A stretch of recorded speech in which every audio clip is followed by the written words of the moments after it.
Good morning everyone and welcome to Eindhoven. We are in the province of North-Brabant and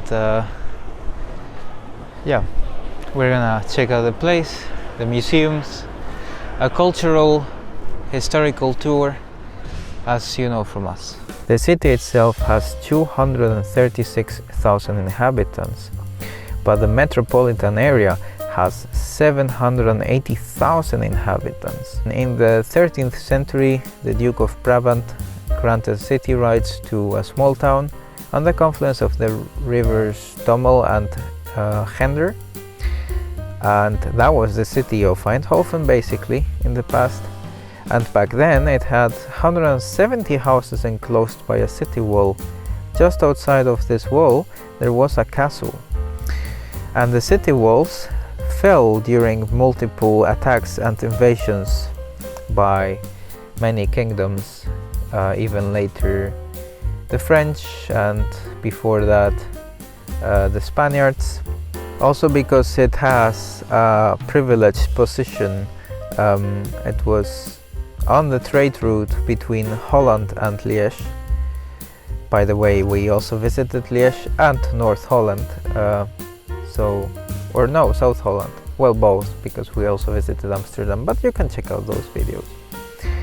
It was a small town that would not belong to the Netherlands until the year 1629, and well, later with the Industrial Revolution everything changed, because in the 19th century Eindhoven starts to flourish with industries mostly centered around tobacco and textiles.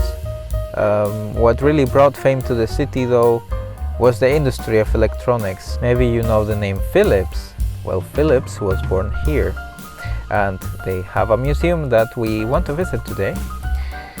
Eindhoven's population started to grow rapidly.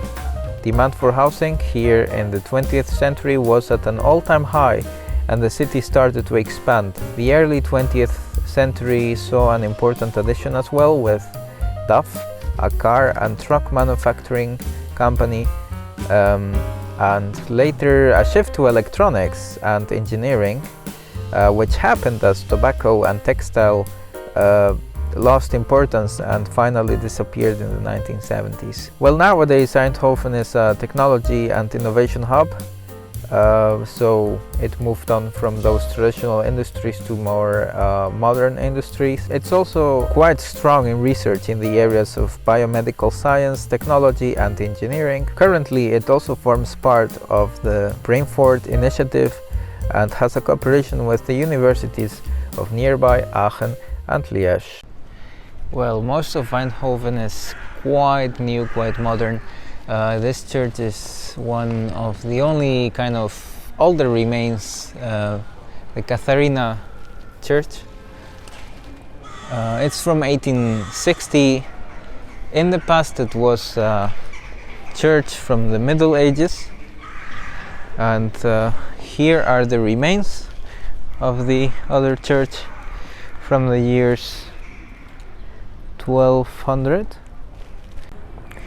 Also with a skeleton, a bit scary.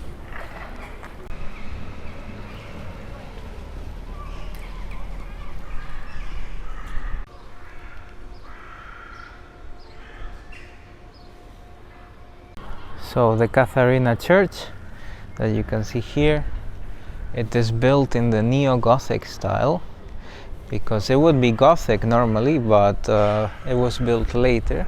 So with other features, you can also see the gargoyles there. We didn't find much information about it, but I assume it's two naves because it's in the form of a cross with a transept uniting them. Yeah, and what else? Yeah, side chapels, a choir, and not much else. It's the inside is a bit like a French Gothic style.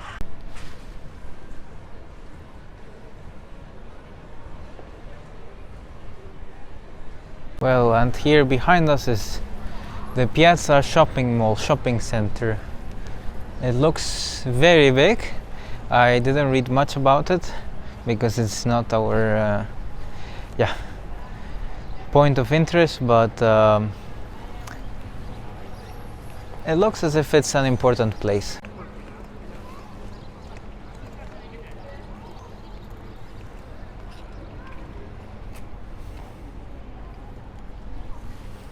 So, and this is the central station of Eindhoven, train station and bus station together. So over there is the center. You can see it has many modern buildings. You also have these interesting city points. They look like this, towers, where you can check the information about the city of Eindhoven. So now we are going to the DAF Museum, which is about cars, trucks that were manufactured here in the city of Eindhoven. We're just gonna check it out really quickly because what we wanted to check out more is the Philips Museum, but it opens at 11. It's 10:20, so we're just gonna spend some time there at the DAF Museum and show you around and hopefully tell you a bit about the history of automobile industry in Eindhoven, and then we already go to the next museum, to the next place. Yeah, now this church is not used anymore as a church, it's a hotel. And if you want to work here, scan the QR code. The DAF Museum. There we go. You can see here all of the models produced by DAF. It's mostly trucks, but you also have some cars, pickup trucks. At some point they stopped producing cars and trucks. Let's see. No, they keep... okay, so now they only do trucks. Yeah, I think I saw trucks like that with DAF on them. So indeed it still exists, but the last car that they produced, well, was this kind of van from 1986. So this is the type of cars that they used to produce here. Yeah, I guess this was from the 70s or something. And that's how it looks inside. Do you wanna buy it?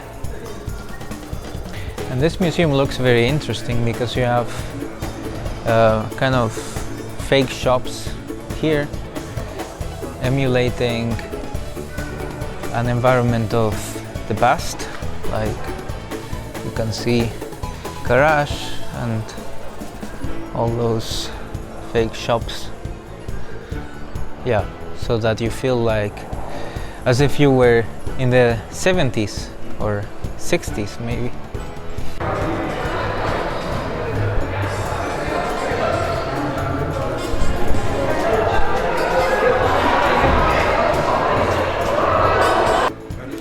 DAF also produced or produces military vehicles, as you can see here, for the Dutch military, for the Dutch army, and also for the fire brigade. Well, we're gonna enter a bus now, and we're going to Eindhoven. As you can see, we are the first passengers. It's empty here. Yeah. It's gonna depart soon. It's like a short journey. It's 1 kilometer to the center of Eindhoven, but yeah, this is take advantage that we don't have to wear masks to travel here in the Netherlands. And yeah, have a nice trip here on this bus. That's a hybrid truck, and this is the engine of a truck. Euro 2, 6 cylinders, diesel. That's quite impressive, the machinery behind it. So we also bought a truck because it was a good price. Inflation is kicking in, so it's a good asset. We're gonna sleep here in our truck. Ah, they have two beds, yeah. So one for the birds and one for us. And we can lie here. Ooh. And then, yeah, when we are ready for it, we hit the road. So you can see here, I'm driving. My co-pilot is telling me where to go, and I can see the cars overtaking us because we're very slow, really slow. It also has AdBlue, so you can tank with AdBlue with this. As you can see, this is how the cockpit looks like. Pretty decent. And that's the mirrors. Wow. So that's how it looks inside a truck. And these are racing trucks. You can see this is what they produced, or they keep producing them to race with other trucks, just like Formula 1, but a bit bigger.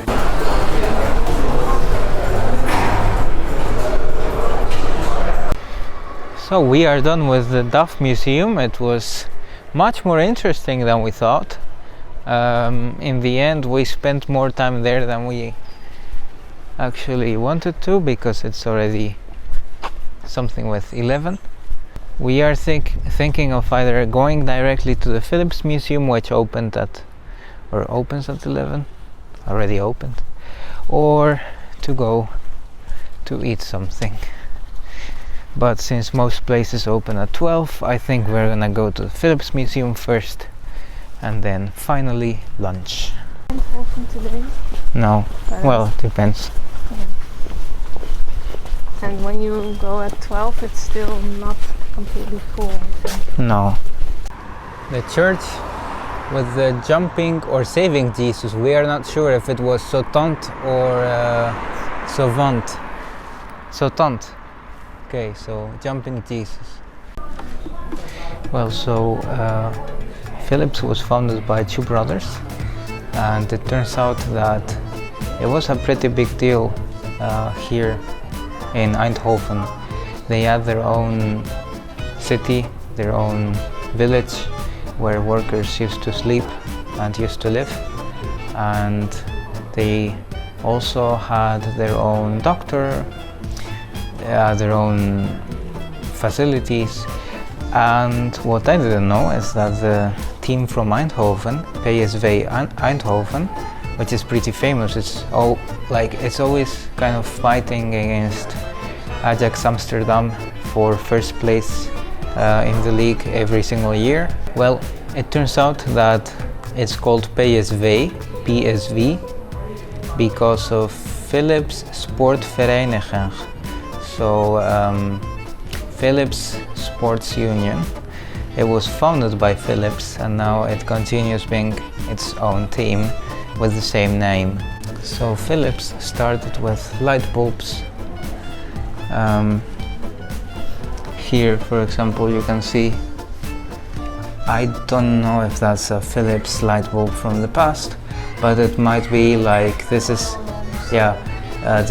how an oil lamp looked like. And then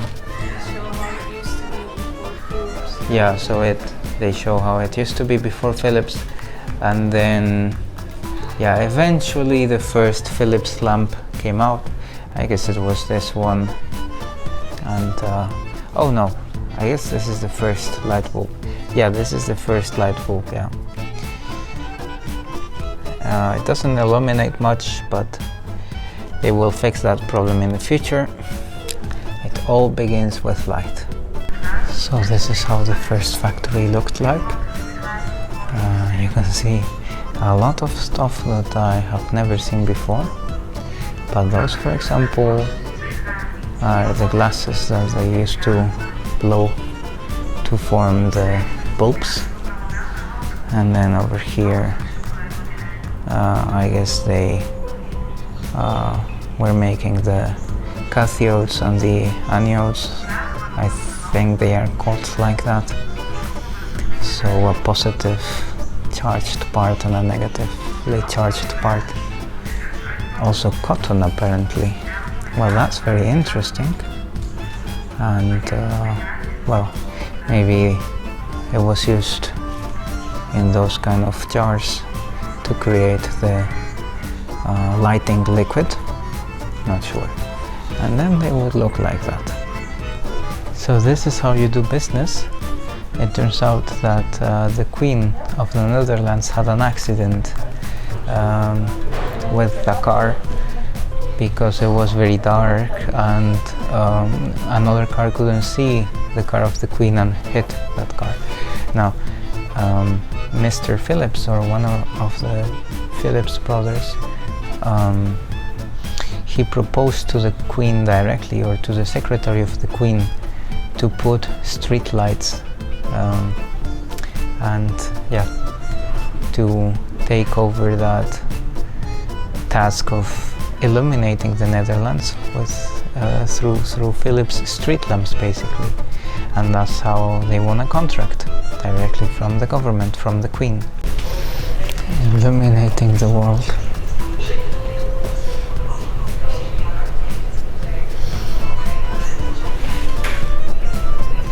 So there's a very interesting story about a Philips employee from Lithuania, from the factory in Kaunas, who saw the situation in the Second World War, how Jews were being persecuted, and then he decided to do something about it. He wrote to the Philips headquarters in Eindhoven and told them we need to help them, and like that they made like 2,400 visas for them so that they can go to where was it, Curacao? Yeah, a visa for Curacao for the Jews who were being persecuted by the Germans, and then later apparently they had to cross Russia, Japan. It was a very long journey. He didn't know in all his lifetime if those people reached their destination, but in the end they did. And Mr. Zwartendijk, that was the name of the person, was posthumously, so after death he was posthumously awarded with the Yad Vashem from the Jews as a kind of recognition for what he did and how he kind of risked his life and his status to try to save the Jews that were being persecuted. So, as very typical from entrepreneurs, the Philips brothers were very adventurous. So they were like, hey, let's just sell light bulbs to Russia, to the Tsar of Russia. And that's what they did in 1898. And this is how the passport of Anton, one of the brothers, looked like. With a picture, and it is written in French because every official document in the past was written in French, just like nowadays it's written in English. And yeah, these are letters from him writing to his wife from St. Petersburg. So we have arrived to our new home, one we bought for some couple thousands of dollars. Yeah, we're sitting here and yeah, resting from our trip. Thank you for watching. See you in the next place, I don't know where. Maybe Eupen, Groningen, Haarlem, we'll see. So now we're gonna rest in our home. Yeah, bye bye. Luchtig geklede toeschouwers aantraden tegen de eindspelende ploeg van Ajax. Dit duel, waarin de beslissing over het landskampioenschap kon vallen, werd vooral van de zijde der Eindhovenaren gekenmerkt door fel en... So we are done with the Philips Museum, which was quite interesting. Now we want to go to have lunch somewhere. We'll see where. We saw that Vapiano, which is an Italian style kind of place, is closed They open at 2 o'clock, which is a bit late for us. It's 12 o'clock, so we're gonna search for something that's already open and that is kind of decent and not very expensive.